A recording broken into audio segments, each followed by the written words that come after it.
The hearing on the Subcommittee on Economic Growth, Energy Policy, and Regulatory Affairs will come to order. I want to welcome everyone, thank the witnesses for coming. I recognize myself for the purpose of making an opening statement. Today's hearing is an opportunity to provide oversight of a critical element of our national energy mix, which of course is the nuclear power sector. I'm a proponent of the all of the above approach, where we use oil, natural gas, clean coal, wind, solar, hydro, and of course nuclear. The U.S. is the world's leading producer of nuclear energy. Nuclear-powered plants account for almost 20% of our nation's electricity, and it's the most reliable source of power generation. I mean, think about that. That's 1 in 5 homes is powered with nuclear energy. It's also an extremely clean form of energy production, producing 0 carbon emissions. In fact, nuclear power is responsible for more than 70%, I'm going to repeat this, nuclear power is responsible for more than 70% of U.S. non-greenhouse gas emitting power generation. Additionally, nuclear fuel is incredibly efficient. A single nuclear reactor can produce as much power as over 3 million solar panels or 431 wind turbines. Over the past several decades, American innovators have made significant strides in developing new technology to meet our evolving energy needs. When most people think of nuclear power, they think of large-scale cooling towers and massive industrial projects that can take decades and, of course, cost billions of dollars to complete. They also, I think, admittedly think of, when you think of nuclear power, it's kind of invariable, if you're old enough to remember, a 3 Mile Island or Chernobyl. The fortunate thing about the things we're building and have built and the things we're building in the future is it's not being built by the lowest communist bidder. And we also have many more regulations as well to prevent what happened in the Ukraine all those years ago. These traditional reactor designs contribute massive amounts of energy for homes, businesses, and manufacturers. But what many people don't know is that the future of nuclear power can take many forms. Small modular reactors and microreactors could provide energy to isolated communities, military installations, and critical infrastructure. American innovation has, as it often does, led the way for many of these advancements. But similar to other emerging and evolving technologies, the federal regulatory system has been very slow, unfortunately, to adjust. As a result, the industry is faced with burdensome, expensive, and in my humble opinion, unneeded bureaucratic hurdles. Meanwhile, older nuclear plants are at risk of closure, potentially jeopardizing grid reliability and domestic energy security. That is why we have asked representatives from 3 leading federal entities regulating and overseeing our nation's energy sector to testify today. The Department of Energy, the Nuclear Regulatory Commission, and the Federal Energy Regulatory Commission each have very important roles to play in ensuring our country's energy infrastructure stability and security. These regulators are here today to answer important questions. For instance, are we creating an environment where U.S. innovators can succeed and thrive in providing cost-effective solutions to our energy challenges? Are there areas of regulation that are outdated or duplicative and in need of reform to streamline our nation's approach to deploying nuclear power? Are we on track to meet the energy needs of tomorrow with the technology and regulatory frameworks that we have in place today? And as we dive into each of these questions, we must also pay close attention to the nuclear fuel supply chain. China and Russia, and this is alarming, China and Russia collectively control 60% of the globe's uranium enrichment capacity, and the U.S. imports 1/4 of its low-enriched uranium. The fuel needed to power America's commercial nuclear fleet from Russia. This means that 1 out of every 20 American homes is currently powered by Russian uranium. Recent funding initiatives and legislation like H.R. 1042, the Prohibiting Russia Uranium Import Act, which passed the House last month, endeavor to jumpstart American development and decrease our reliance on adversarial nations. Very good idea.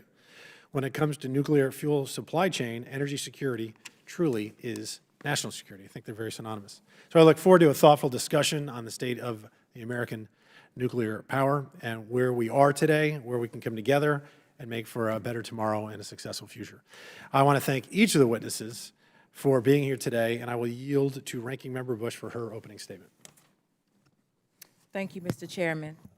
St. Louis and I are here today to express our grave concerns about the devastating impact nuclear waste has had on this nation, especially Black and brown communities.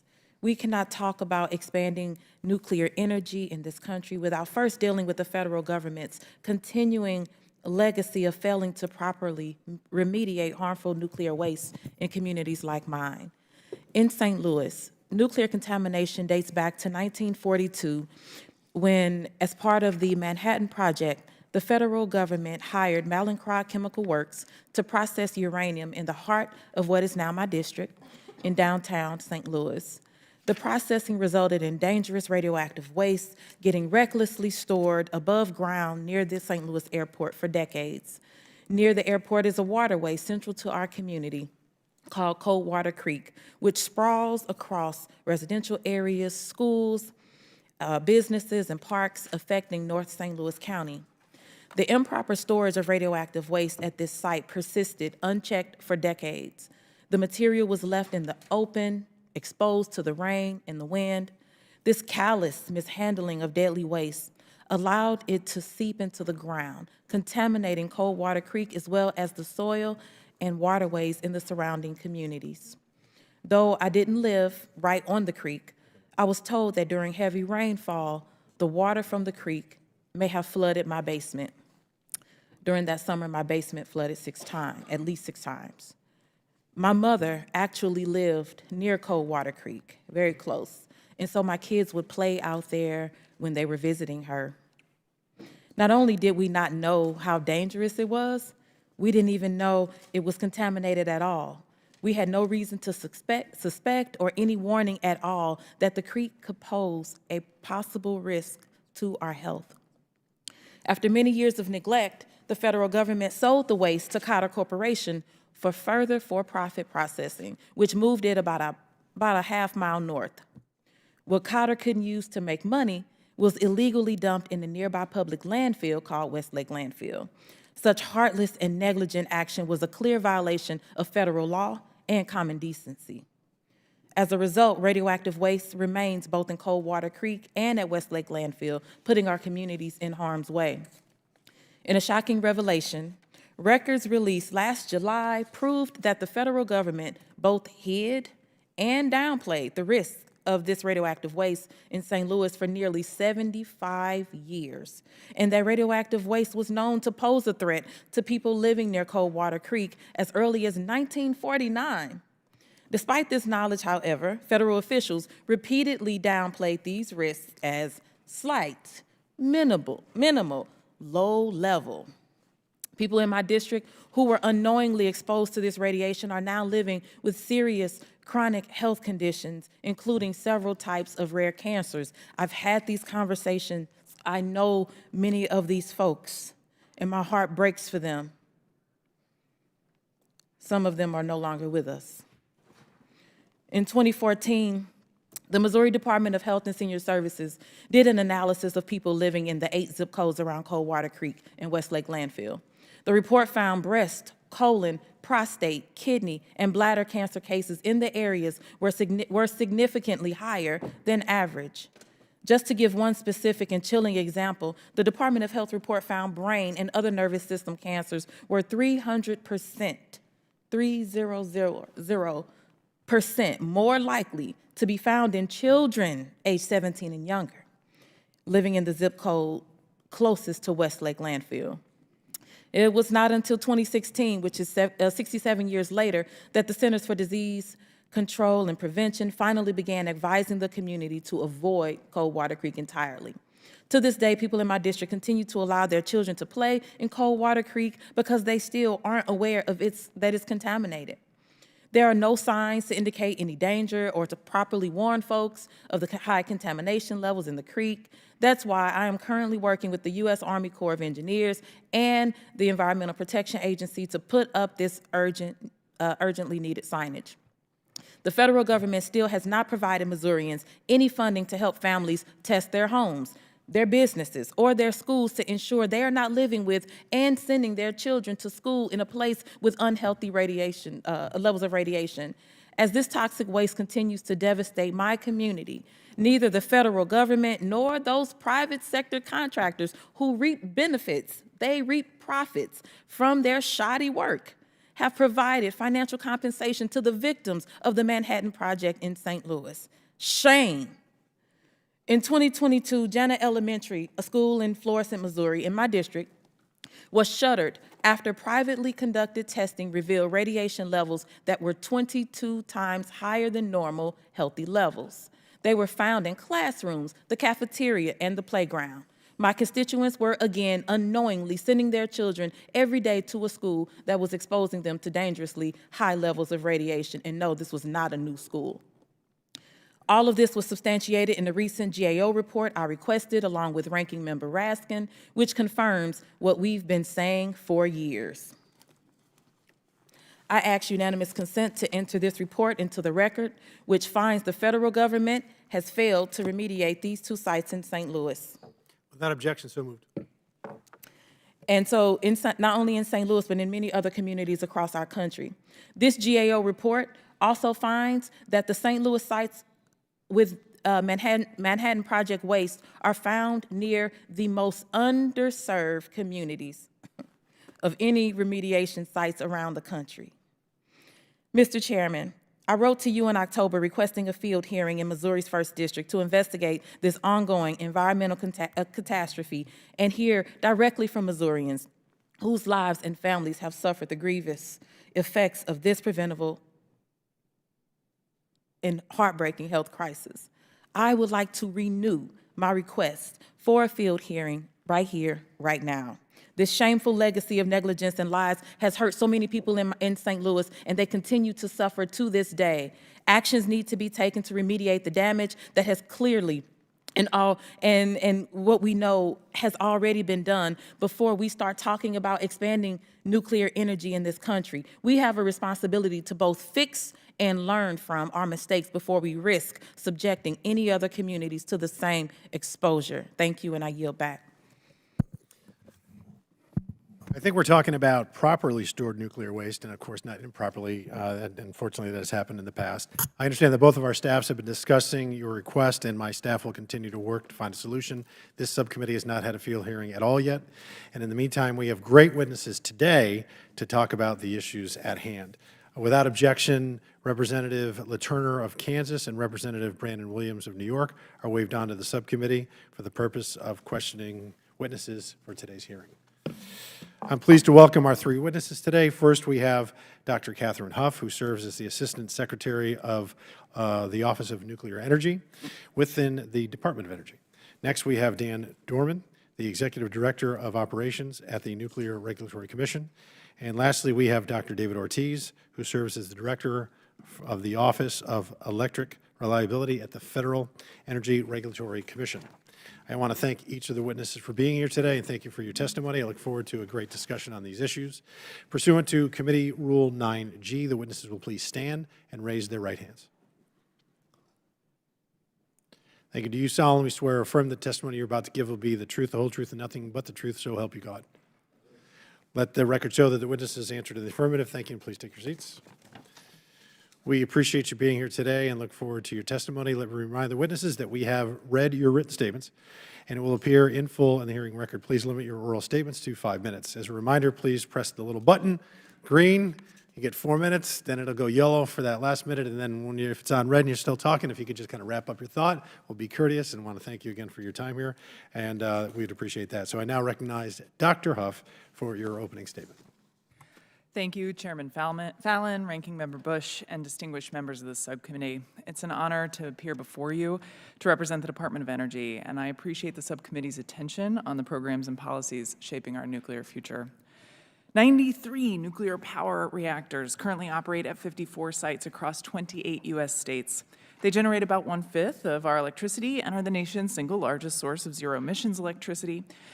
Nuclear energy remains one of the safest and most reliable generation sources available today. So, to swiftly reduce our carbon emissions and to rebuild U.S. leadership globally, the Office of Nuclear Energy is prioritizing activities that keep the existing fleet of nuclear power reactors operating, deploy advanced reactor technologies, secure and sustain the nuclear fuel cycle, and expand international nuclear energy cooperation. These priorities aim to strengthen our energy and national security, to create and maintain high-quality jobs, to allow for an equitable energy transition, and to bolster our economic interests abroad. To this end, President Biden has signed into law both the Bipartisan Infrastructure Law and the Inflation Reduction Act, which each have provisions supporting these nuclear energy goals. To reestablish U.S. global nuclear leadership and meet our net zero goals by 2050, we must deploy new nuclear reactors. Indeed, last month at COP28, the U.S. and more than 24 other countries committed to working together to triple nuclear energy capacity globally by 2050 because we assess that this is the magnitude of growth that is needed.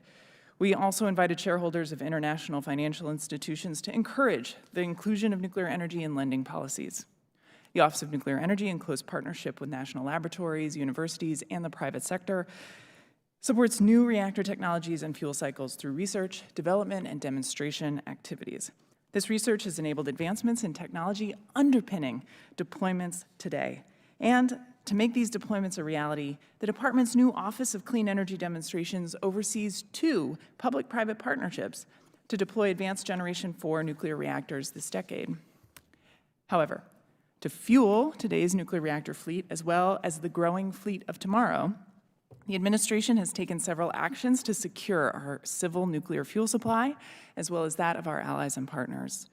The Russian Federation's brutal invasion of Ukraine has demonstrated the grave threat to global energy security posed by Russian-supplied fuels. Russia is the largest global enricher of uranium and currently supplies a significant portion of the nuclear fuel supply chain to the U.S. Without expansion of our domestic fuel cycle capacity, the U.S. cannot reliably make available the uranium needed to support the needs of today's nuclear power fleet, the future advanced reactor power fleet, research reactors, or medical isotope production facilities needed for the health of Americans. Accordingly, President Biden has requested $2.16 billion in supplemental funding to improve our long-term domestic enrichment capabilities for low-enriched uranium, including high-assay low-enriched uranium, or HALEU. This investment, paired with a long-term ban on enriched uranium imports from Russia, is pivotal to reestablishing U.S. civil nuclear energy security. I welcome the opportunity to work with Congress to address this national security vulnerability. Now, after several years of operation, the enriched uranium fuel rods that power nuclear reactors do deplete and must be removed. The heat and radioactivity associated with used nuclear fuel must be managed and stored safely. The existing U.S. reactor fleet creates about 2,000 metric tons of used fuel each year, which is being stored at more than 70 sites across the country.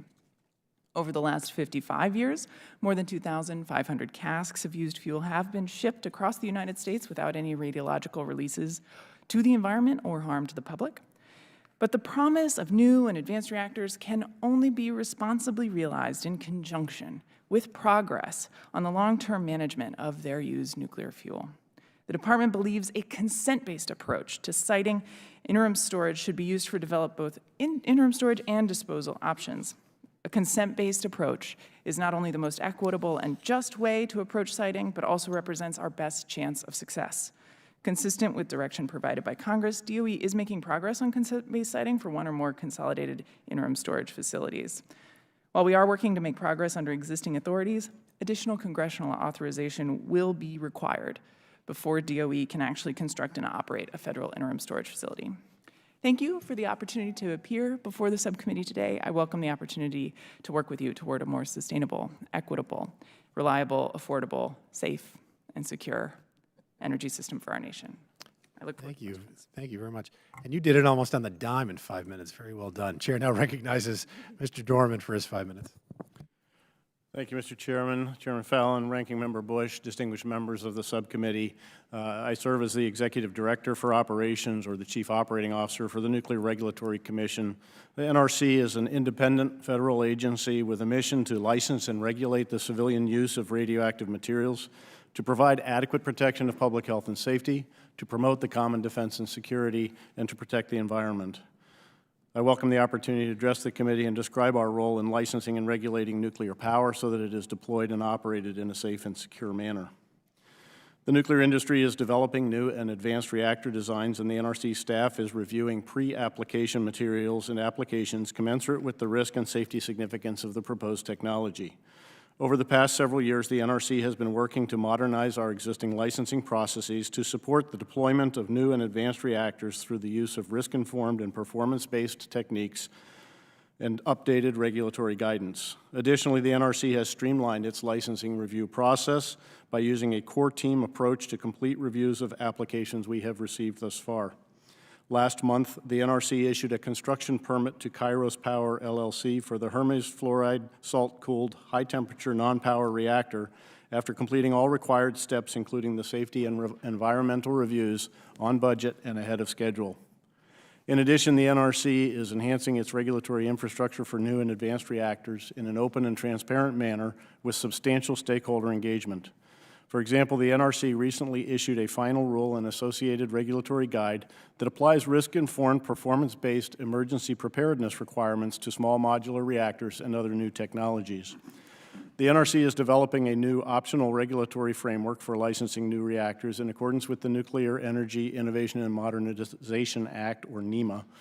This rule would establish a technology-inclusive, risk-informed, and performance-based regulatory framework for licensing and oversight of new commercial nuclear power plants.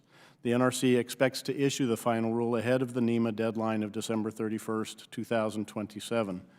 The NRC staff is also working on a rulemaking to facilitate efficient licensing of fuels with higher enrichment and burnup, which are critical aspects of many advanced reactor designs. The staff continues to develop guidance for advanced reactor licensing, including guidance related to technology-inclusive content of application and advanced reactor content of application, which is expected to be published later this year. Additionally, the staff is working on a rulemaking and guidance to build on the NRC's existing process for licensing the use of byproduct materials and establish a framework to regulate near-term fusion facility designs, again ahead of the NEMA deadline of December 31st, 2027.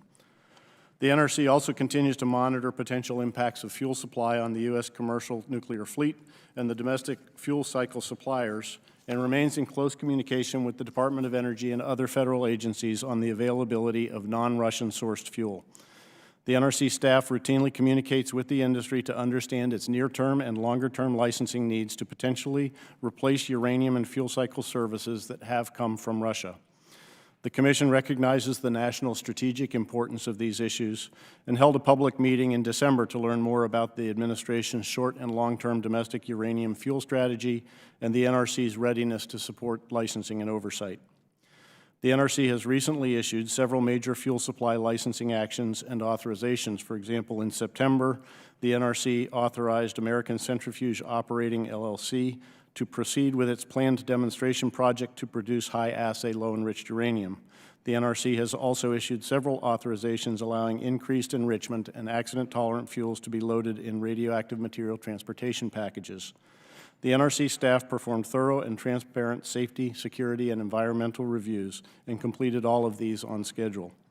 The NRC staff is prepared and expecting to review between 12 and 14 additional major fuel supply licensing actions in the future, and will continue to have other informal discussions with potential applicants. I appreciate the subcommittee's interest in the NRC's mission and the work of our dedicated staff, as well as the opportunity to address you today. I appreciate our continued engagement with members of Congress, and I look forward to your questions. Thank you very much. And then now Chair recognizes Dr. Ortiz for your opening statement. Chairman Fallon, Ranking Member Bush, and members of the subcommittee, thank you for the opportunity to testify today.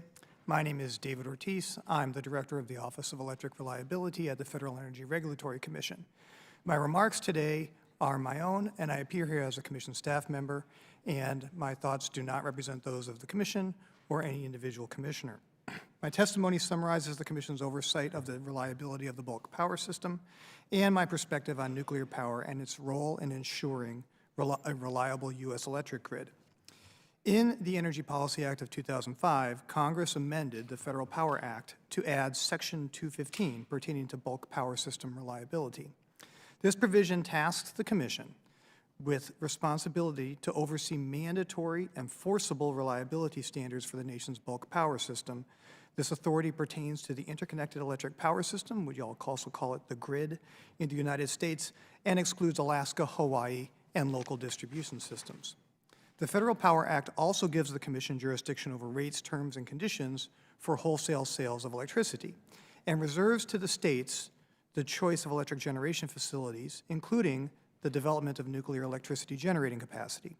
With respect to reliability, Section 215 does not give, in fact, it explicitly prohibits FERC the authority from directing the construction of electricity generation or transmission capacity.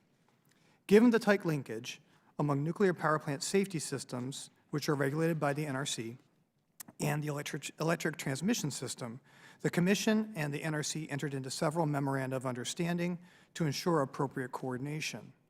To further coordinate on these important issues, for nearly 20 years, the Commission and the NRC have conducted biannual joint commission meetings where the commissioners of both FERC and the NRC meet to discuss matters of common interest. The next joint meeting will occur next Thursday, January 25th. The topic of today's hearing is nuclear power plants and their future. According to the Energy and Information Administration, from January to September 23rd, the nuclear power fleet produced 18% of U.S. electricity and operated at a capacity factor of 94%. This is significantly higher than all other generation resource types. Additionally, because nuclear power plant reactors and turbines are enclosed, they typically perform much better than other resources during extreme weather conditions. Our recent report looking into Winter Storm Elliott found that only 0.4% of over 1,700 of the outages that occurred during the storm were attributed to nuclear units. The changing resource mix, however, poses significant challenges for reliable operations of the grid beyond having sufficient capacity. To ensure reliability, in addition to resource and energy adequacy, the resource mix must provide flexibility and system stability services. Most new resources interconnecting to the grid are renewable. These resources are highly variable, and while in aggregate they may provide sufficient capacity, they may not provide essential services needed to maintain reliability at all times. The current fleet of nuclear power plants in the United States was not designed to be flexible and have historically not provided significant voltage control or other reliability services due to safety and operational factors. Nuclear power plants also do not provide black start service, which is needed to restart the grid in the event of a blackout. Technologies that are currently under development, including the small modular reactor, when deployed, could both provide the capacity and energy that nuclear power plants are known for and help operators to meet flexibility requirements of the future grid. I defer to my colleagues at the Department of Energy and the NRC to provide the most up-to-date information in this regard. FERC will continue to work with relevant stakeholders and our sister agencies to execute its responsibilities under Section 215 of the Federal Power Act to enhance and to maintain and improve the reliability of the electric grid. Nuclear power has and will have a key role in supporting that reliable operation. Thank you for the opportunity to testify today. I look forward to answering your questions. I want to thank the witnesses. Thank you very much. Very important topic to discuss. I now recognize myself for 5 minutes of questions. Dr. Hoff, I'd love to start with you. As you know, nuclear fuel is made from processed uranium. Together, China and Russia account for nearly 60% of the world's uranium enrichment capabilities. This is clearly a national security issue for the United States commercial nuclear reactor fleet, in my humble opinion. I wanted to get your thoughts on that. Thank you very much.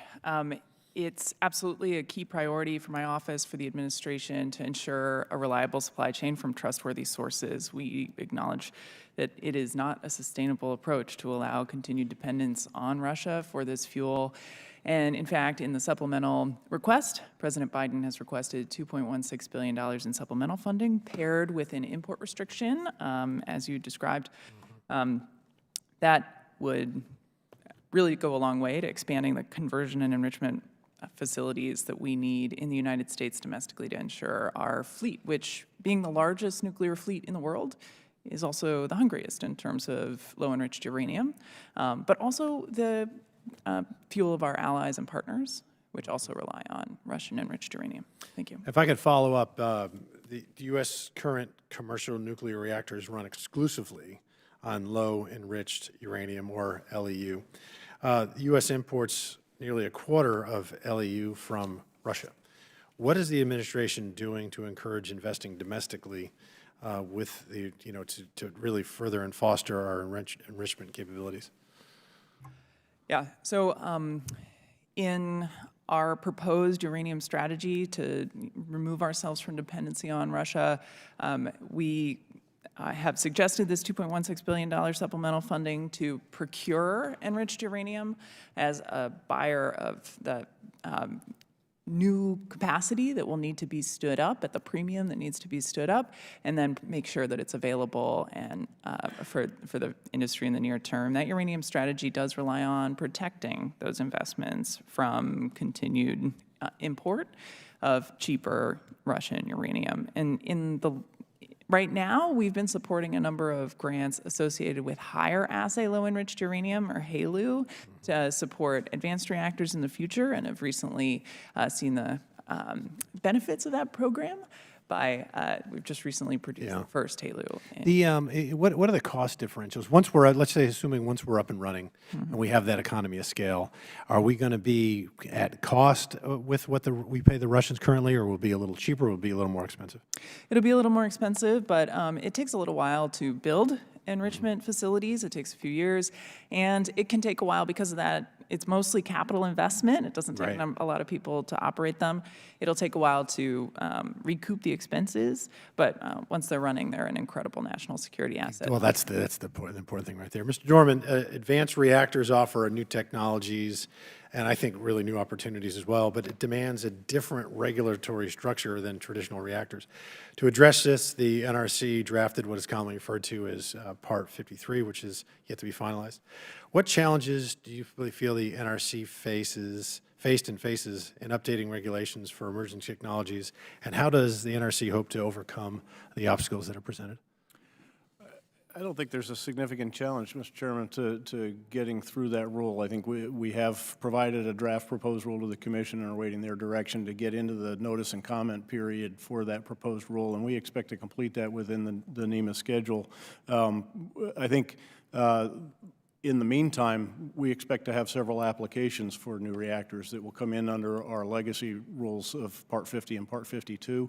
And so for those novel technologies, those rules were built and built up over time for large light water reactors. And so there are some areas of those that are not applicable. And a key is the pre-application discussions we're having with the applicants to make sure that we're making sure those are all clearly understood and dealt with appropriately in the licensing process. And do you think that lowering the cost of regulatory compliance ultimately will translate into lower energy costs for consumers? I think lower regulatory costs will impact the cost to consumers because we, as you know, our regulatory costs are fee-based, so they do come from the users. But I think they are a pretty small fraction of the total cost of operating a nuclear power plant. So I don't think that's where the huge gains will be. And Dr. Ortiz, real quickly, because I'm out of time, the Biden administration is engaged in what is called the whole-of-government approach to address climate fears by regulating, I think, everything from vehicles that you drive to the appliances in your home, electrifying. Everything has its consequences, of course, and there are growing concerns that the system that we have in place is not prepared for the increasingly electric future that this administration envisions. How does FERC view the role of nuclear power in our national energy mix, given these really, I think, these very real concerns? As I provided in my written testimony, the nuclear power fleet has and will continue to be an essential component of the electricity generated from resource mix in this country. Thank you very much. Very well done. Chair now recognizes Ranking Member Bush for her questions. St. Louis and I are here today to discuss the devastating legacy of nuclear waste in our community. As I outlined in my opening statement, St. Louis is still grappling with the consequences of the Manhattan Project as radioactive waste has contaminated Coldwater Creek, a central waterway, and the surrounding area. I am concerned about further developing nuclear power in this country before its history of radioactive contamination is effectively and appropriately addressed in my community and others like it. I am especially concerned because many of these cleanup sites exist in marginalized Black and brown communities. Dr. Huff, I understand that the specific problematic sites in my district are now under the jurisdiction of the Army Corps. Because in 1997, Congress transferred execution of formerly utilized sites remedial action program, the FOOSRAP program, from the Department of Energy to the U.S. Army Corps of Engineers and the Environmental Protection Agency due to complaints of the DOA's longstanding mismanagement of the program. So Dr. Huff, the EPA is charged with overseeing the cleanup at Westlake Landfill for the exact same reason, due to the mismanagement and failure to properly remediate. But is nowhere near, we're nowhere near completing the task. Though DOE is no longer charged with overseeing cleanup, which we've established, your agency is still responsible for the financial burden of paying to clean up your radioactive waste that you made left over from the Manhattan Project. I understand that there is a unilateral administrative order from the EPA authorizing the judgment fund, use of the judgment fund to clean up the Westlake landfill site that the DOE still has not signed. Dr. Huff, will the Department of Energy finalize this agreement to fund your portion of the EPA's cleanup plan through the judgment fund without delay to remediate the area containing your radioactive waste at Westlake landfill? Thank you. And I understand this is before your time. And thank you, Ranking Member. And it's also not in my office. I will take this specific question back, but I do want to acknowledge the incredible importance of transparency and care with regard to cleanup activities. I'm proud to be part of an administration that does take energy justice and environmental justice very seriously. Okay, and then, so our office will, our team will follow up and see if we can get some more information, because I'm just not sure what's preventing the this from happening. I'm just not sure what's preventing the Department of Energy signing this document to fund so that we can help save lives. Dr. Huff, let me ask, given previous concerns with appropriately handling nuclear waste disposal, how is the department now ensuring that any new waste is handled and disposed of properly? Thank you so much for this question. I think it's incredibly important. I think acknowledging the dark legacy of the nuclear weapons complex's handling of nuclear materials is a critical component of the way we look towards the future of commercial nuclear power, which is distinct in terms of how it manages its waste, but has given us a number of lessons with regard to how we need to move forward. And a critical component is that our approach will be consent-based in terms of identifying a location where communities are both informed and consent to holding that material for the long term. Right now, the spent nuclear fuel from commercial nuclear power plants is stored safely, but in 70 sites that did not agree to hold that material in the long term. And it's DOE's responsibility to take it off their hands and take title to that material. Our approach is to leverage a consent-based siting approach that has been leveraged with success in Finland and is being leveraged in Canada, that starts by centering the needs and concerns of communities. That process has begun with $26 million worth of grants to community organizations, universities, and the private industry to reach out and discuss what it means to be consent-based. And we assess that approach will get us to an interim storage facility that can take that material from its current locations and consolidate it into a smaller number, hopefully one or two. Thank you. Consent is definitely a good start. Consent, we like that. As I said earlier, we simply cannot talk about the expanding the use of nuclear power in the United States while communities continue to suffer from the legacy of nuclear waste mismanagement. I implore the Biden-Harris administration and the Department of Energy to use every tool in its belt, which I know that's what you're working on, to first clean up our community. So if you can pass the word to your colleagues to pay attention to the fact we need this signed, that is a step, to develop a plan to ensure that these mistakes never happen again. Thank you, and I yield back. Thank you. Excuse me. Chair now recognizes Chairman Comer for 5 minutes of questions. Thank you, Mr. Chairman. Assistant Secretary Huff, thank you for visiting my district last year during a nuclear conference in Paducah, Kentucky. hosted by the Energy Communities Alliance. As you know, the site of the former Paducah gaseous diffusion plant receives over $240 million annually from the Uranium Enrichment Decontamination and Decommissioning Fund for site remediation activities. As you heard during your visit, the Paducah community is eager to expedite this cleanup, and local officials and community leaders have begun planning for reindustrialization and economic development at that site. Since your visit, the Paducah Chamber of Commerce was awarded a DOE grant to develop a reindustrialization roadmap for the assets and workforce at the site. This award is evidence of the region's united support for pursuing innovative ideas to develop advanced nuclear opportunities, and is further highlighted by resolutions passed by Ballard and McCracken counties and the city of Paducah supporting reindustrialization efforts at the site. At the state level, a nuclear working group has been established to analyze the Commonwealth's regulatory environment and develop strategies to promote nuclear energy development. This working group concluded that there are no insurmountable policy barriers to the development of nuclear in Kentucky and recommend a permanent nuclear authority to advance nuclear causes across the state of Kentucky. Assistant Secretary Huff, with all this in mind, what opportunities and resources would you recommend to this region to aid the development of advanced nuclear opportunities? Thank you very much, Representative. I am really impressed by the leadership of your community in thinking ahead in terms of that reindustrialization. I've heard a lot about their plans, and I think that particular region holds an immense amount of resource in their workforce. And when we look to equitable transitions for the future of nuclear energy, I want to see folks with real expertise in the nuclear space getting new jobs in a future of nuclear. And as the cleanup project rolls down, those folks with real radiological expertise have an opportunity in a variety of fuel cycle activities, manufacturing activities, and potentially even the deployment of new nuclear reactors, as you've described. Those skills that they already have are going to be very valuable in that transition.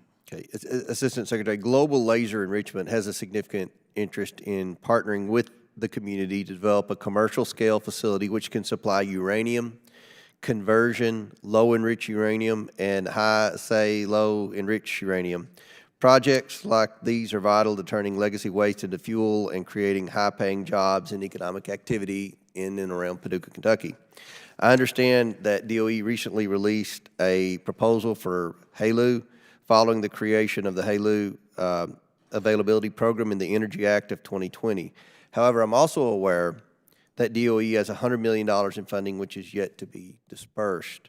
Can you provide a timeline for when DOE might issue additional funding opportunities that could support innovative technologies, including domestic HALEU production?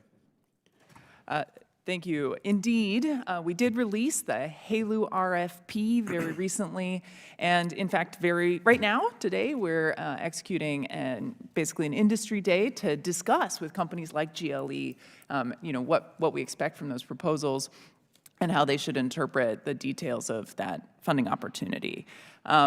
What we would like to see, certainly, is a competitive process by which the Department of Energy can enter into procurement space for high-assay LEU. With regard to the next $100 million, Congress directed us to use the $700 million from the Inflation Reduction Act in a certain way. Some of that money has been released through the deconversion request for proposals. Some is targeted towards the enrichment request for proposals that we were just discussing, and some may need to be used for transportation and other components. So what other opportunities within DOE's authorities, including public-private partnerships, could the department make available to support the acceleration of these types of projects? Yeah, I think ultimately that request for proposals is a historic moment in the ability for companies like this to compete for the ability to produce material with DOE backing, and it could be accelerated by fully funding it through the President's supplemental request of $2.16 billion. We requested $2.16 billion to support LEU and HALEU enrichment expansion and as well as conversion expansion, combined with a revolving fund so that the U.S. Department of Energy can procure material at a higher premium today that won't appear until that capacity is built, and then make it available and recover those funds through an availability program. That availability program is being stood up through that HALU RFP, but ultimately it will probably need the $2.16 billion requested by the supplemental. Thank you. Yield back. Thank you, Mr. Chairman. Chair now recognizes Ms. Brown from Ohio. Thank you, Mr. Chairman. President Biden and Vice President Harris have purposely prioritized energy independence over the past 3 years of their administration. As a result of Biden-Harris administration policies, American energy independence was greater in 2022 than at any other time over the past 7 decades. Yes, that's right. America is producing more energy under the Biden-Harris administration than ever before, contrary to what my colleagues on the other side of the aisle may say. This has been possible by way of historic investments from legislation like the Bipartisan Infrastructure Law, the Inflation Reduction Act, and the CHIPS and Science Act. In our efforts to burn less fossil fuels and become less dependent on foreign oil, science shows us nuclear power is a clean, competitive, and cost-effective alternative. Nuclear power releases just a fraction of the greenhouse gases that coal or gas does, while creating a great amount of energy. Specifically, I want to touch on the unprecedented investments being used to create new American jobs and preserve and support safe nuclear facilities through the Civil Nuclear Credit Program, a program established in the Bipartisan Infrastructure Law. So, Dr. Huff, how will the continued implementation of President Biden's Civil Nuclear Credit Program and his investment in nuclear energy more broadly help to reach the administration's goal of 100% clean electricity by 2035? Thank you very much, Representative. The Grid Deployment Office now administers the Civil Nuclear Credit Program, but I'm very familiar with it because it started in the Office of Nuclear Energy. I won't try to speak to details out of turn, but I will say that, what has been made available enables the existing fleet to continue operating despite the kind of economic challenges that some markets place before some of those plants. In its first year, DOE has made a conditional grant of $1.1 billion to Diablo Canyon, which can contribute to keeping that plant operating. This is gigawatts of clean power on the grid, and keeping existing nuclear reactors open through subsequent license renewals that the NRC can provide through their licensing process is some of the cheapest clean power we can put on the grid. It's much cheaper than building a new nuclear reactor to keep one operating for even longer. And we're seeing an opportunity for some reactors that, had an initial lifetime estimate of 40 years going to 60 and even 80 years. And so this is really critical to that zero carbon grid. We have to keep all the reactors running, and the Civil Nuclear Credit Program is putting billions of dollars toward it and resulting in gigawatts of clean power. Thank you. Thank you.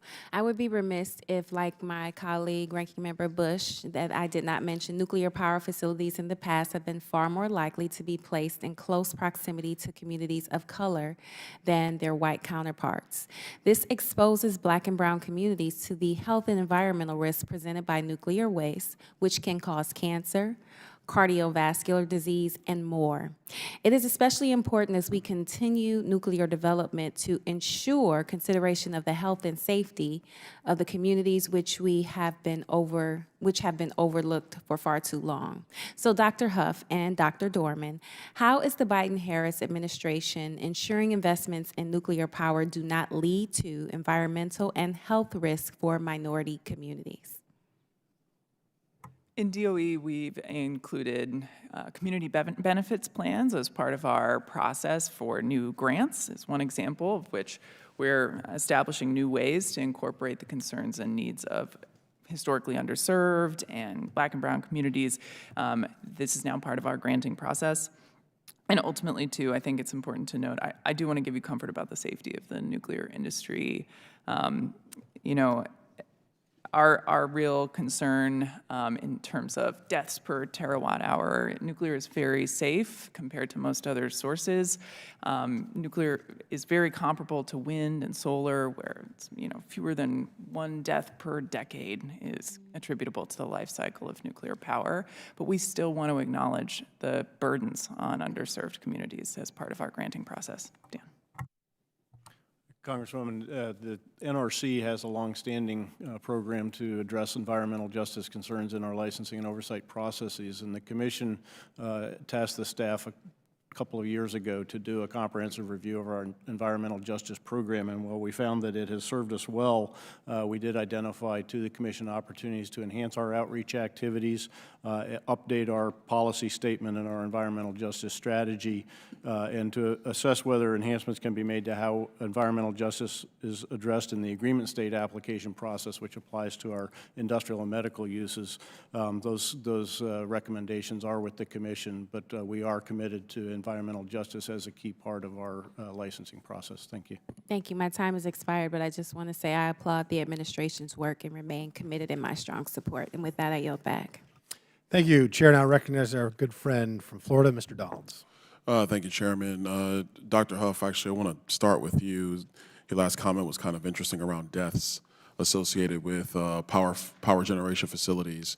Are there more deaths from wind farms than nuclear power plants? A lot of folks have done analyses on these. The order of magnitude of life cycle deaths per terawatt hour is really comparable between wind and solar and nuclear.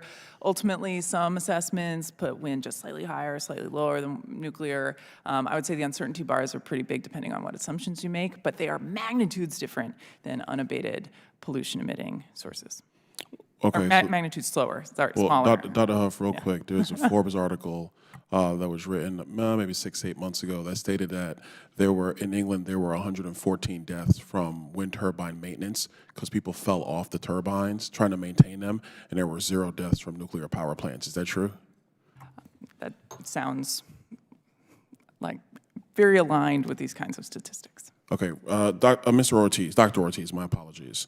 The nationwide forecast of electricity demand has shot up from 2.6% to 4.7% over the next 5 years, as reflected in the 2023 FERC filings.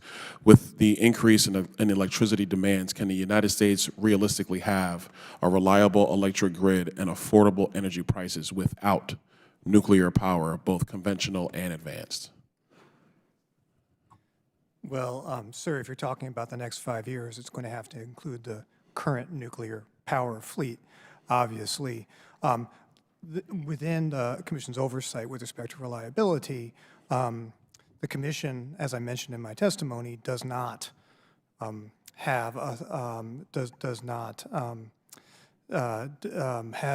authority over the operating reliability of the electrical grid, but the Federal Power Act reserves for the states the choice of electric generating facilities.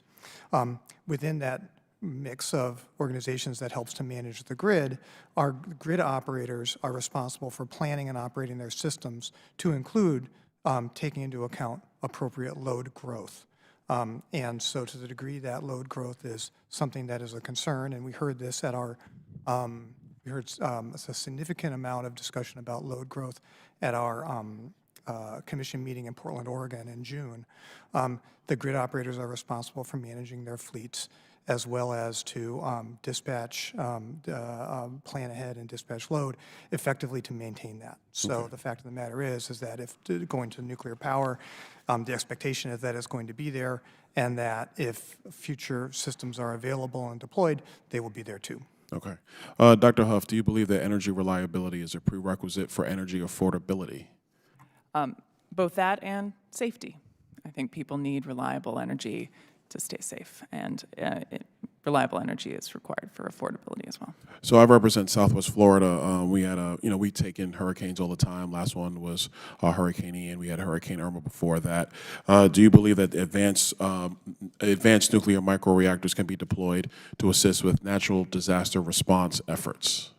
We're really interested in the possibility that this could happen, right? So very small transportable microreactors are being developed. In some of them envision applications that could respond to emergencies like that. I think, it will depend on licensing by the NRC, but a number of companies and concepts are being developed towards that goal. Thank you. Oh, now bring me to the NRC. Thank you for that segue.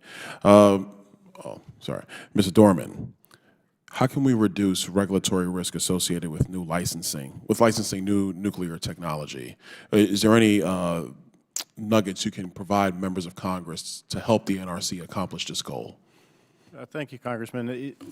We are very engaged with about 15 technology developers in what we call pre-application discussions, and it's critically important that these are voluntary engagements, but I think they're helpful to both parties in that it helps the developers, many of whom don't have experience working with the NRC to understand. All right, Ms. Dorman, not to cut you off, but I do have like 35 seconds. So is there anything that you can provide members of this committee, detailed regulatory or statutory changes that can help us do our job at Capitol Hill to give you the flexibility you need at the NRC?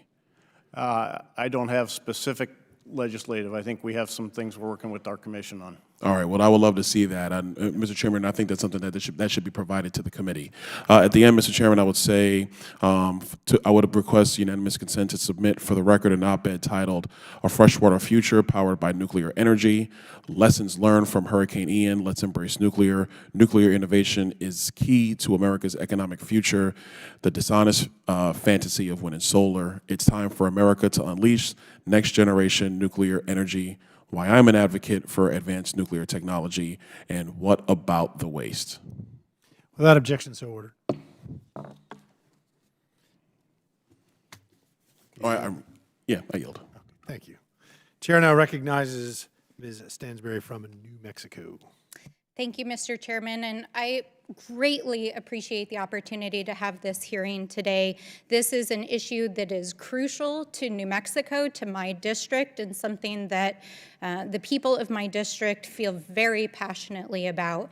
And that is because New Mexico has been ground zero for our nuclear industry since the beginning of the Manhattan Project. And I'm sure many of the people in this room saw the movie Oppenheimer this year, which introduced to the world New Mexico's crucial role in helping to create our nation's first nuclear weapons. And to this day, Sandia National Labs is still in my district and plays a critical role in helping to maintain our nation's nuclear arsenal and ensure not only domestic but international security. So it is an issue of great interest both to our national security and to our economy and New Mexico's history. But what that movie did not tell us about is the dark side of that nuclear legacy, as Ranking Member Bush talked about the way in which the Manhattan Project, of course, was spread across the United States as part of trying to ensure that it was kept a secret. And so the fuel that was actually enriched in Ranking Member Bush's district was mined in New Mexico. And that was mined on tribal lands. And those mines, which operated from the 1940s until really the 1980s and 90s, were largely abandoned by the private companies that mined them. And guess what? They're still not remediated to this day. And there are thousands of people who are living around those mines with nuclear waste coming off of those mines into their water systems, into their homes, their wells, poisoning their livestock and their family members. The miners who worked in those mines never got compensation for the diseases, the cancers that they developed. And guess what? They also tested the very first nuclear bomb. You saw it in Oppenheimer. But what they didn't show you is the nuclear fallout that came from that giant mushroom cloud, just like what happened in Nagasaki and Hiroshima. But guess what? It fell on Americans in my district, in the Tularosa Basin. A mushroom cloud of 200 miles left nuclear fallout across rural communities in New Mexico. People said that the sky turned dark and it rained snow on them. Their animals died in the following days. And to this day, there are thousands of members of people in the communities that I represent that experience cancer, birth defects. They are still seeing the legacy. And the United States has never apologized. The United States has never provided any kind of medical support for the people that they bombed here in the United States. Mr. Oppenheimer helped build the bomb that you all saw on that movie this year. In addition to that, Those labs, of course, became the offices that Dr. Huff works at, because after the war, the potential to transform those weapons of mass destruction into opportunities for energy production was recognized, and our national labs helped to develop the know-how, the science, and the engineering to make it possible to do everything that we're talking about right now in this hearing. But the waste from that also had to go somewhere, cradle to grave. So not only was it mined in our district, dropped on our district, produced in our district, it's now dumped in our district. New Mexico has been a dumping ground for nuclear waste since the nuclear program began in the 1940s, the WIPP site, which was opened in the 1990s. And guess what? About 5 years ago, a private company out of New Jersey hooked up with some local boosters in southeastern New Mexico and saw an opportunity to take advantage of the fact that the DOE had not come up with a way to find a permanent storage solution for all of this spent nuclear waste. And so they came to New Mexico and said, hey, we want to open a nuclear waste dump in your state. And New Mexico said, no thanks. I was serving in the state legislature when the Holtec company came and presented to us their plan for a 20-year interim storage facility. They couldn't answer what they were going to do with the nuclear storage after 20 years when the design life of their canisters would begin to melt. And they said, well, don't worry about it, because by that point, we'll have a permanent storage facility. I mean, how long have we been trying to license a permanent storage facility? But the thing that boggles my mind, and Mr. Chairman, if you will please give me the opportunity to ask a couple of questions about this, is that we've heard a lot today about consent-based siting, but in New Mexico, our governor transmitted a letter to the NRC begging you not to license that facility. Our state legislature passed a law requiring consent. Every single member of the New Mexico congressional delegation mailed you a letter at the NRC and said, we do not want this nuclear waste site in our state. Communities surrounding that site said, we do not consent and do not want this nuclear waste facility. Gentlelady's time has expired. Gentlelady's time has expired. I apologize. Excuse me, No, one moment, Mr. I know Chairman. your time has expired. The Your time has NRC expired. Votes have been moved up. Your time has The expired. I give you NRC 4 minutes. licensed, Gentlelady's not let recognized. me finish my No, sentence. Gentlelady's The not NRC recognized. licensed Chair recognizes a Mr. nuclear Fry. 5 facility minutes. in New Mexico in May of last year against our dissent, and we are You're out not of order. okay with that. You're out of order. You know completely out what? of It order. is out of order to dump nuclear waste I agree, in our but communities. you're out of order. Okay. You didn't remove one bit of nuclear waste by being out of order here. Chair now recognizes Mr. Fry. So we would like to ask the NRC Chair now to recognizes Mr. revisit Fry. this decision because it's crucial to the future of our communities and our country. Chair now recognizes Mr. Fry. Thank you, Mr. Chairman. Mr. Dorman, my home state of South Carolina is a leader in nuclear energy with over 55% of electricity generation coming from a nuclear plant. And my congressional district is home to Duke Energy's Robinson Nuclear Plant, which generates about enough electricity to power 500,000 homes and employs 600 people in rural South Carolina. Duke Energy submitted an NRC application to renew Robinson's operating license for another 20 years, and I'm hopeful that the plant meets all the NRC requirements for approval. The electricity, high-paying jobs, and local tax base of the facility are so important to Hartsville, South Carolina, and the surrounding area. Are you able to provide me with an update regarding their relicensing? Congressman, I'd be happy to get you a specific update on that. When we receive an application like that, we communicate a schedule and a level of resource to the applicant on when we expect to complete that review.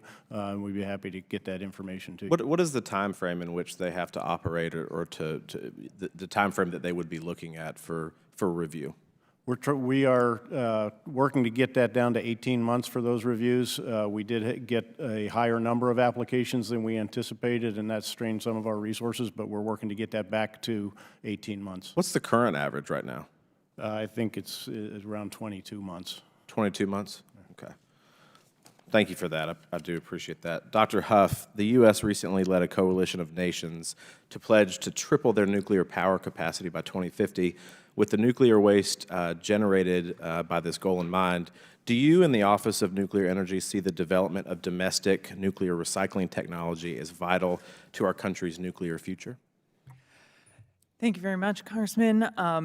While the United States does not currently encourage commercial reprocessing, we continue to do research and development to explore options and advance fuel cycle options as the technology and economics evolve.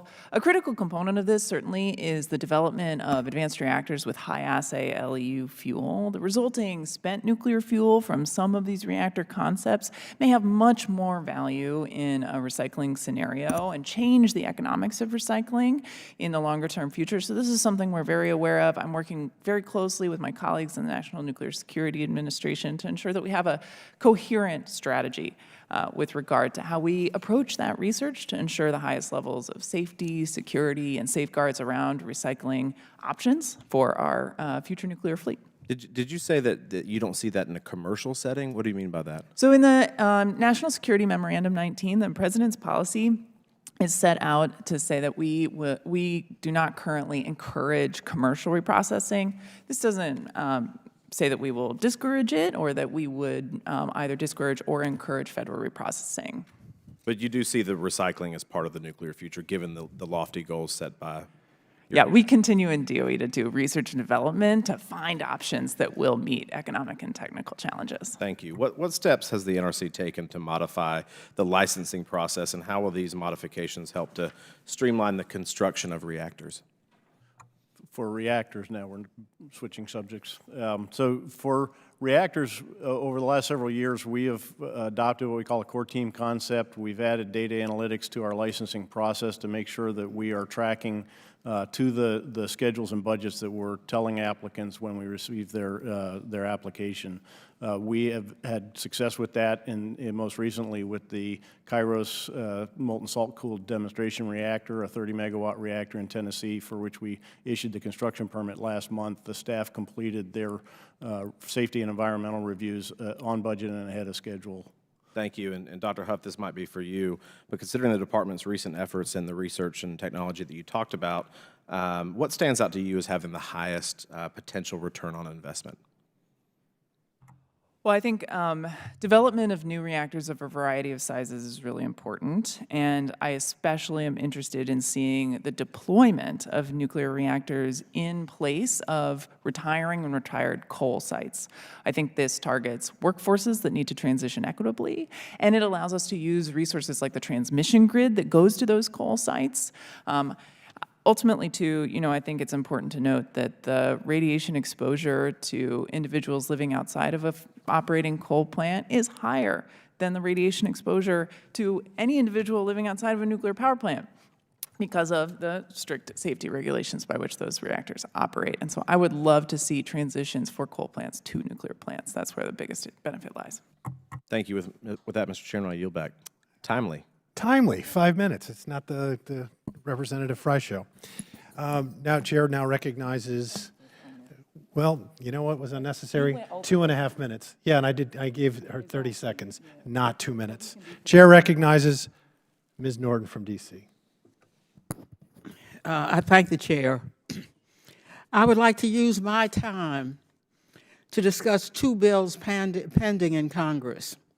One bill introduced by a Republican on this committee would require a feasibility study on incorporating an advanced nuclear reactor in the Capitol Power Plant at the U.S. Capitol Complex. Not only is placing a nuclear reactor in the U.S. Capitol Complex a danger to national security, it is a danger to my constituents here in D.C. in this densely populated city. I strongly oppose this bill. The other bill, the Nuclear Weapons Abolition and Conversion Act, would require that beginning on the date that the President certifies to Congress that all countries possessing nuclear weapons have begun the verifiable and irreversible elimination of these weapons under the Treaty on the Prohibition of Nuclear Weapons, the United States then direct resources that are being used for nuclear weapons programs to address the climate crisis and human infrastructure needs, such as housing, health care, and restoring the environment. Monday is the 3rd anniversary of the treaty entering into effect, and 70 countries have ratified the treaty, and another 27 are in the process of ratifying it.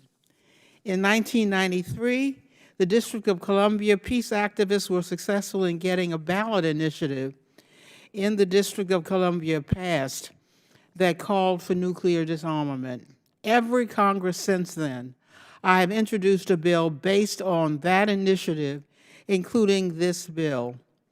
In March 1919, the D.C. Council passed a sense of the Council resolution urging the United States to approve the treaty.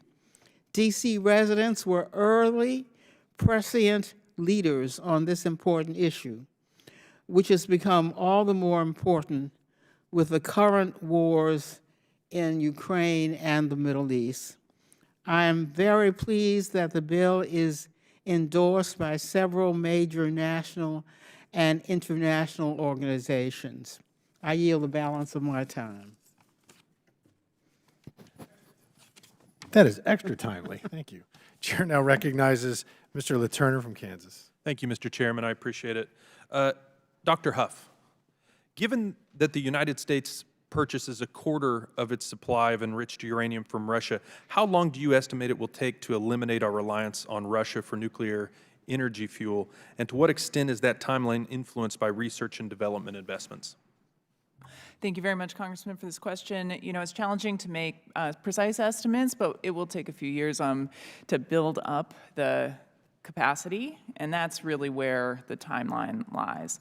During that time, if there is a complete disruption of Russian material into the United States, then utilities will need to draw down their resources and find alternative supplies from our allies and partners abroad, of which, of course, there is some capacity, but it's limited. Through my role, we've been very careful to ensure some partnerships with what we're calling the SAPRO 5, the United States, the UK, Japan, France, and Canada are partnered to ensure that there's a engagement on reliable fuel supply during that time. But 3 to 4 years right now is the estimate of how long it could take for enrichment capacity to stand up, but we're actually awaiting proposals from private industry that'll give us more information. We've released a request for proposals regarding high-assay low-enriched uranium, but it includes the standing up of new capacity for low-enriched uranium on the way to that high-assay low-enriched uranium. It should give us more information. $2.16 billion in the supplemental request from the President certainly would give us an opportunity to further that. Thank you. Appreciate that. I'll stick with you. One of the concerns that I frequently have with respect to energy environmental policy at the administrative level is that the right hand never seems to know what the left hand is doing.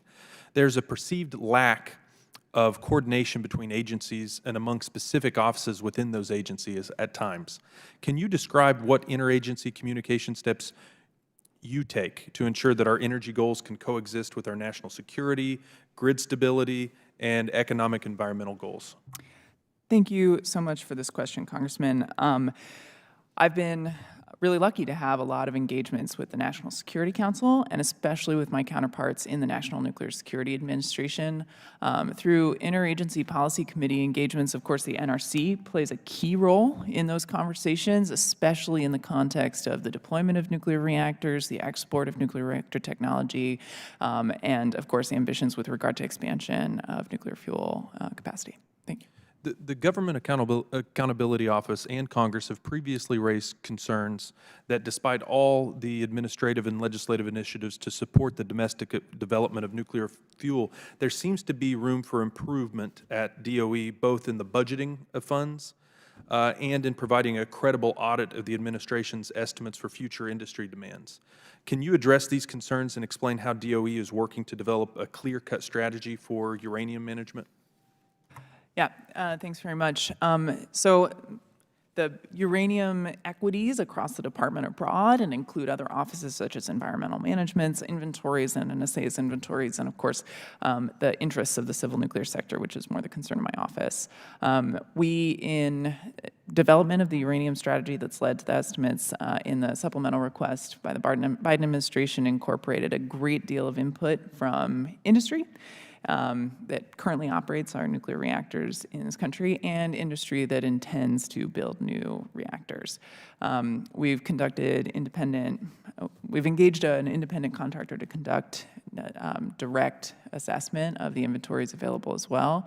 And of course, we have historic knowledge from the running of, for example, the United States Enrichment Corporation in the past. Thank you, Doctor. Mr. Dorman, do you feel that cybersecurity requirements have a compliance cost that delay the rollout of advanced reactor technologies?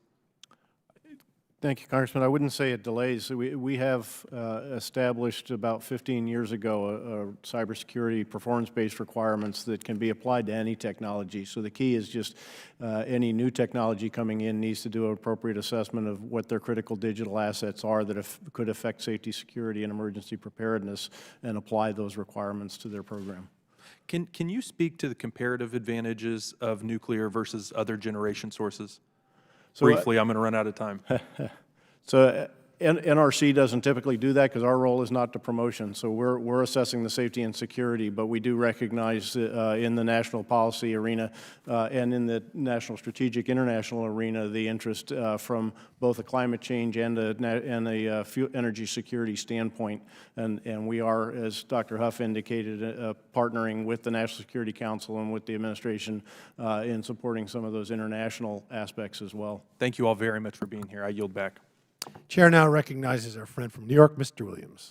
Thank you, Mr. Chairman, and thank you for inviting me to participate today. This is a wonderful opportunity for me. Before I get started, I'd like to ask for consent to enter into the record the Rebalancing of America's Energy Investment Strategy, a policy paper that I wrote. Without without objection, so ordered. Thank you. Dr. Huff, thank you for your for devoting your service to the government and bringing all your expertise. You and I have had many opportunities to talk, so I'm going to focus on these two, if I may. Mr. Dorman, you and I come from the same place, same training, same background. When we talk about the cost of the regulatory environment for nuclear, particularly as it goes forward, picking up on Mr. Donald's question about what policy actions can we take, can you talk about addressing the limitations that come from ALARA as low as reasonably achievable for radiation exposure, and particularly using the linear no threshold model for radiation exposure? You and I both have had extensive training in that. Yeah, thank you, Congressman. So ALARA, as low as reasonably achievable, is as you know, a requirement in Part 20 that addresses how a company or anybody operating a nuclear facility, not just nuclear power plants. I'm familiar with it. Do you mind talking about, you know, can we move beyond ALARA to get some reasonable radiation limits that might actually lower the cost and speed along the regulatory process? So I think ALARA has embedded in it the R is reasonable. So the question is, where's reasonable? You mentioned the linear no threshold. That's the prevailing theory on the effects of low doses of radiation. We have 100 years of experience with radiation. I mean, Madam Curie maybe overdid it a bit, but we've learned a lot in 100 years. So how can we move past this to get to a reasonable framework?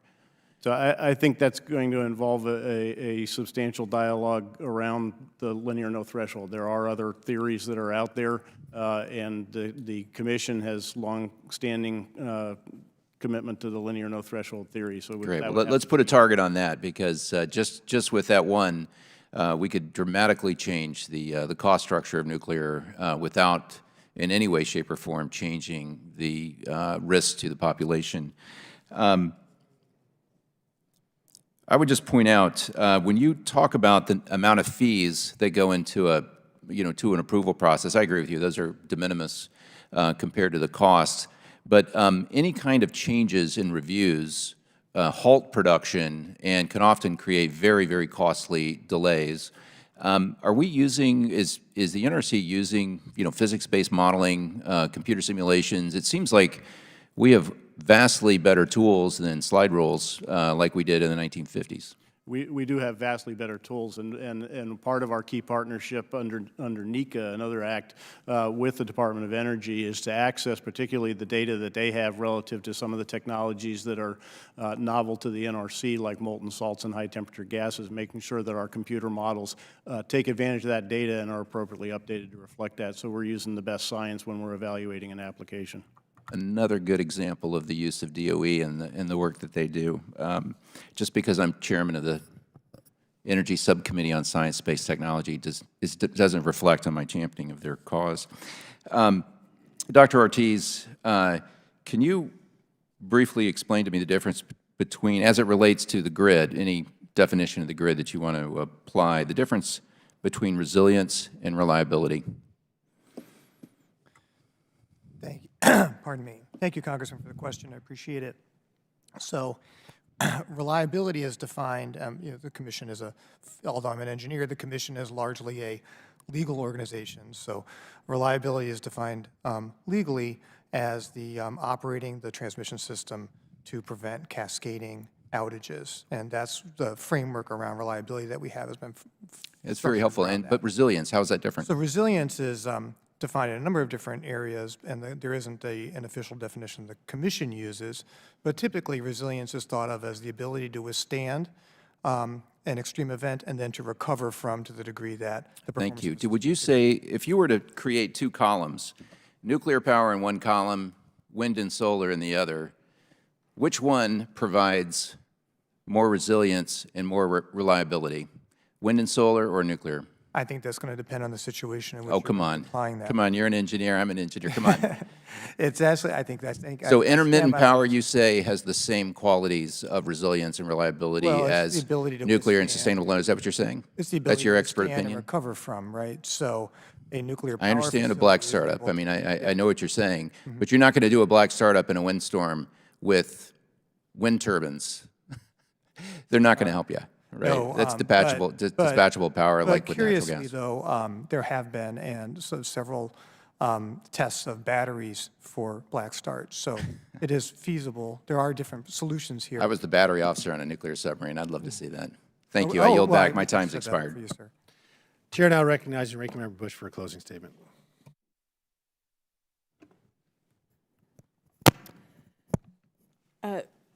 Chair Fallon, you said at the start of the hearing that our staffs are in communication about my request for a field hearing in St. Louis on the devastating legacy of improperly stored nuclear waste.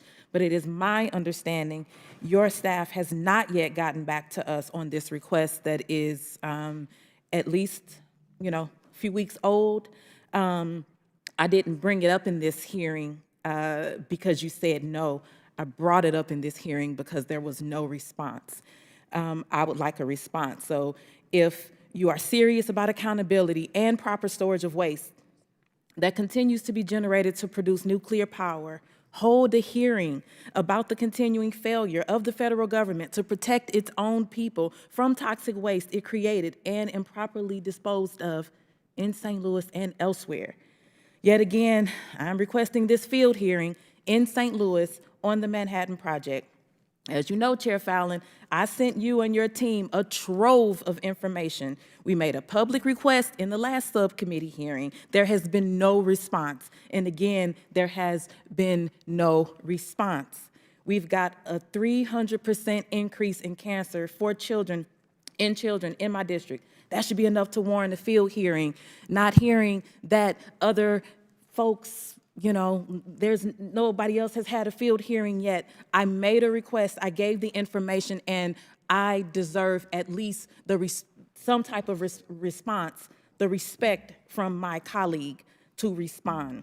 And it's not just my district and Rep. Stansberry's district that are impacted. A total of 7 members of the Oversight and Accountability Committee have food scrap sites in or near their districts. Rep. Brown, Rep. Mfume, Rep. Lee, Summerlee, Rep. Goldman, Rep. Ocasio-Cortez, Rep. Langworthy, and Rep. Jim Jordan. It impacts so many of us and our constituents. We owe it to them. Will you hold a field hearing on the lasting and unsolved legacy of nuclear waste in our communities? This issue is so urgent, and I keep raising it. I will keep raising it until I get a conclusive answer. This is not partisan. This is about everyone. It's about humanity. I'm asking for a response. It's not hard. This is not adversarial. I am speaking out for my community. If I was chair, I would have it myself. I am not chair. I'm ranking member. I'm asking this of my chair. Thank you, and I yield back. Thank you. Actually, I have an email from staff talking to them about this hearing, and then the staff, one of your staff members said that they were, it's great to hear that we were going to have this hearing and this would be within the scope. Again, this subcommittee has not had one field hearing yet at all in the year that we have not had one field hearing in the subcommittee. Okay, so this isn't from your staff right here? That's not somebody that works for you? Where's the answer? We This is just this is the response to this. Yes, we want Okay, an answer. okay, we're done. We don't want to get over. Respond. Yes or no? Okay. So, first of all, I'm sorry that our friend from New Mexico left, but I wish that the Democratic administration of Harry Truman did not let off a nuclear bomb in her state, but unfortunately that did happen. You know, the thing that gets me about that is I try to be very, very fair and attentive to time. And if we go over 20 seconds, I'll make sure the opposing party has their 20 seconds or whatever it is. But just because, you know, when people want to claim moral high grounds and virtue signal and because they're outraged, they don't get to say whatever they want, wherever they want, for however long they want. We have a decorum and we have rules, and it's unfortunate. And then you have, you know, you got folks on the left, and particularly the far left, that say we don't want any more fossil fuels at all. We don't want oil, heating oil, natural gas, diesel fuel, clean coal, and now some say even we don't want nuclear power either. Well, that leaves hydro and wind and solar, which is terribly inadequate for our energy needs. It is living in a fantasy world and not being practical. I know it sounds good to college students who are 19 that say just invest in solar and let's invest in wind and we'll all ride our unicorns to the rainbows and talk to the leprechauns and be generated. You know, it's just not a reality. And I'd like to live within the bounds of reality and do what's best for this country and not what's best for China and our other adversaries and governments that have absolutely no legitimacy because they weren't elected by their own people. They rule by the barrel and force of a gun. So I want to thank our witnesses for coming today and having this conversation on nuclear energy sites. You know, historically, our nation has never had a comprehensive solution for nuclear waste disposal. That's something that's at issue here. And I don't think any rational person would want to dispose of nuclear waste improperly. Unfortunately, that has happened in the past. But implementing a centralized spent fuel facility is by far the easiest way to streamline fuel storage regulation and logistics and ensure nuclear material is handled in the utmost security and care. And as sobering as it is to hear about the hurdles communities must address today, due to mismanaged spent fuel storage from decades ago, it's even more sobering to acknowledge that we're no closer to a centralized nuclear waste repository than we were when nuclear power generation was only a theory. But that doesn't mean that a permanent solution can't exist. It can. In fact, the Nuclear Waste Policy Act of 1982, which was amended in 1987, identifies Yucca Mountain, Nevada as the sole site for a permanent nuclear waste repository. But after localized political outcry, construction of the Yucca Mountain ceased and progress on a centralized nuclear waste repository shuttered, despite spending $15 billion in federal funds. And that $15 billion was a heck of a lot more then in relation to the way it would be now in real dollars. So the irony is that in refusing to choose a centralized location, Yucca Mountain critics forced companies to keep spent fuel in what was supposed to be interim storage solutions at over 70 nuclear sites in 35 states. Some of this fuel has been in quote-unquote temporary storage for over 40 years. And because the federal government is in direct violation of federal law as of 2020, taxpayers have paid the owners of nuclear power plants over $9 billion in damages for costs associated with storing the used fuel. Instead of complying with the law, however, the U.S. government has decided to turn the simplest nuclear waste storage solution, quite literally, into a $15 billion money pit in the desert. But as a reminder, nuclear fuel is remarkably energy dense. So get this, of all the spent fuel the United States has produced since the 1950s, it could fit in a single football field stacked less than 10 yards deep. That's an acre. An acre. So one thing we have in this country is a lot of land, particularly when you get west of the Mississippi, a lot of open spaces. That's the perfect place to store it. No, I get it. Nobody wants to be near it. That's why you put it where there's nobody that really lives around it. And advancements in technology can recycle up to 90% of the spent nuclear fuel. So I think, I would hope anyway, both sides of the aisle can find common ground and, you know what, common sense, live within the bounds of reality regarding the need to safeguard our nuclear fuel supply chain and ensure safe, clean, and baseload power generation for the electric grid. By onshoring as much of the uranium supply chain as possible, we can help usher in the next generation of advanced nuclear reactors and strengthen national security at the same time. I want to thank all our witnesses for being here today, and I hope Congress continues to discuss ways in which America can remain the global leader in nuclear technology and advancement. And I just want to take a point of privilege as the chair to recognize a new intern for the Oversight Committee. It's Haley Sorrell. And Haley was a scholarship soccer player at the University of Georgia. And this is just simply about fighting for what you believe in. In the summer of 2020, her soccer team had decided and agreed that they were all going to kneel for the national anthem. That was their choice. As Americans, you can choose to stand, you can choose to put your hand over here, you can choose to kneel. That's the beauty of America. She told her team that she was standing. She was the only one that was going to stand, and she was cajoled for weeks. And she stood. And the day she stood, 8 other girls on that soccer team decided to stand as well. It's about fighting for what you believe in. Chair, now, and with that, and without objection, all members have 5 legislative days within which to submit materials and additional written questions for the witnesses, which will be forwarded to the witnesses. If there are no further business, without objection, the subcommittee stands adjourned.